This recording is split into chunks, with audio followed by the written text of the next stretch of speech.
Hola, buen día a todas y a todos. Un discurso público, una interpretación de unos hechos está dominando hoy la agenda mediática, la agenda pública hasta cierto punto y la agenda política hasta cierto punto. Esto tiene que ver con el hundimiento a la reforma a la salud y la intervención por parte del gobierno nacional a algunas EPS. Pues bien, toda la atención se ha centrado en este tema, que si bien no vamos nosotros ahora mismo a entrar a discutirlo y a explicar y a interpretar y a ver la gran estructura argumental que se ha empleado, el que se le esté prestando atención a esto hace que perdamos de vista otros elementos de gran importancia y sobre todo un discurso y unas posiciones políticas que están encaminadas a buscar réditos políticos o a ganar mejor las elecciones del 2026. Y por eso quisiera recordar aquí una palabra, una frase de Nietzsche en Así habló Zaratustra, que dice: el placer de ser rebaño es más antiguo que el placer de ser un yo. Todos están ubicados en este tema específico de la reforma a la salud, repito, dejando de lado otros temas, pero hay que decir más. El debate hacia la salud, en la reforma a la salud, se está dando de una manera simplista, superficial, básicamente mostrando como que todo es un capricho del actual gobierno del presidente Gustavo Petro.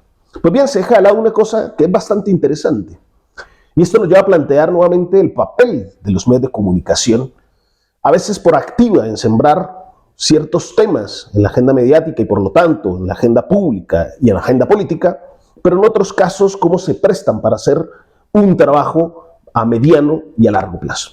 Y esto es lo que se quiere tratar en esta ocasión, que tiene que ver con la metamorfosis que está empleando o está haciendo el Centro Democrático y principalmente el señor Álvaro Uribe Vélez.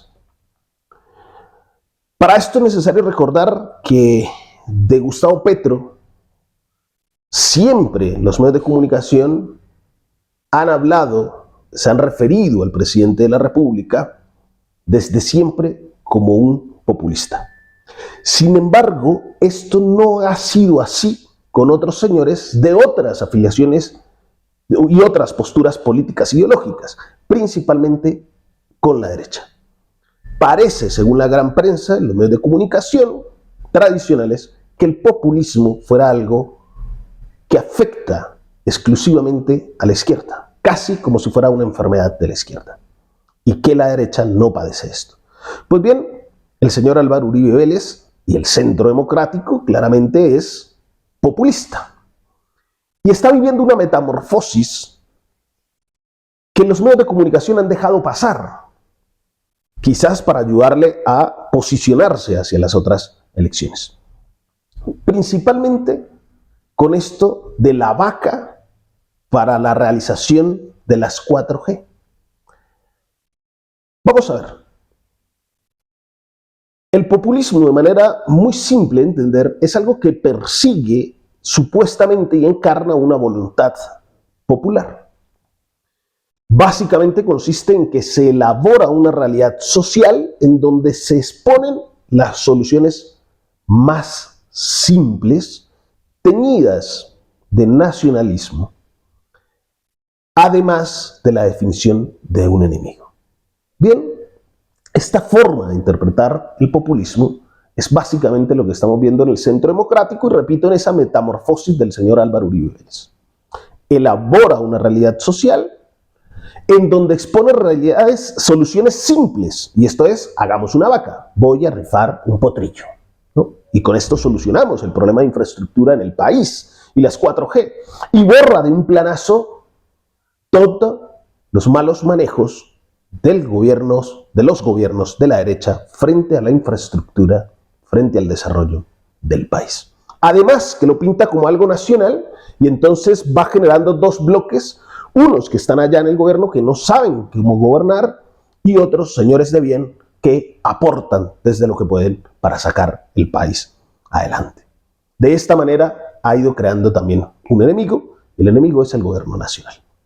Pues bien, este señor Álvaro Uribe, que en un momento está sufriendo esta metamorfosis porque pasa del héroe vengativo, de ese señor fuerte que le voy a dar en la jeta, marica, etc., a un señor mayor, un viejo benevolente, el pobre viejecito.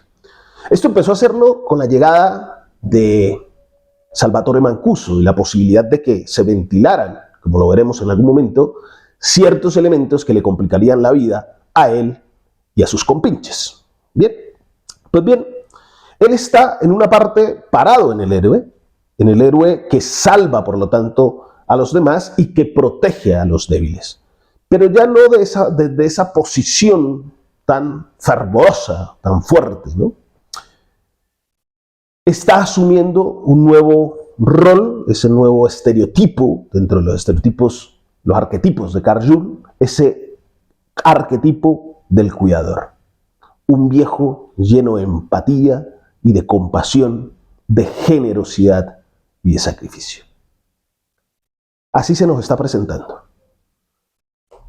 Lo están humanizando y se está humanizando, repito, para poder llegar, reencaucharse el centro democrático hacia las próximas elecciones. En esto se ha prestado la gran prensa, que no ha sido capaz de ver en realidad qué es lo que ocurre.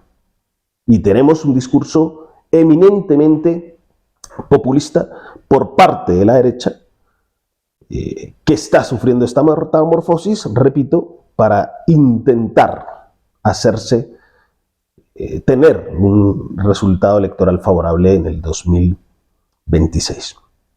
Diría Noel Newman, en La espiral del silencio, que hay quienes, al seguir al líder, experimentan un alivio psicológico que les compensa su incapacidad para impulsar el pensamiento crítico y para sobrellevar la incertidumbre que conlleva la aventura de vivir, encontrando una suerte de felicidad en correr en el pelotón. Bien, quizás lo que debemos aquí incentivar es el pensamiento crítico. No correr en el pelotón, sino entrar a discutir con algo de profundidad los temas que nos aquejan como sociedad. Tema de infraestructura, tema de salud, tema de educación, tema de vivienda, tema de seguridad, etcétera, etcétera. Solo en la medida en que fortalezcamos la ciudadanía y que incentivemos el pensamiento crítico, lograremos avanzar en el propósito de hacer de nuestro país una verdadera república democrática. ¿Es esto? Un fuerte abrazo a todas y a todos.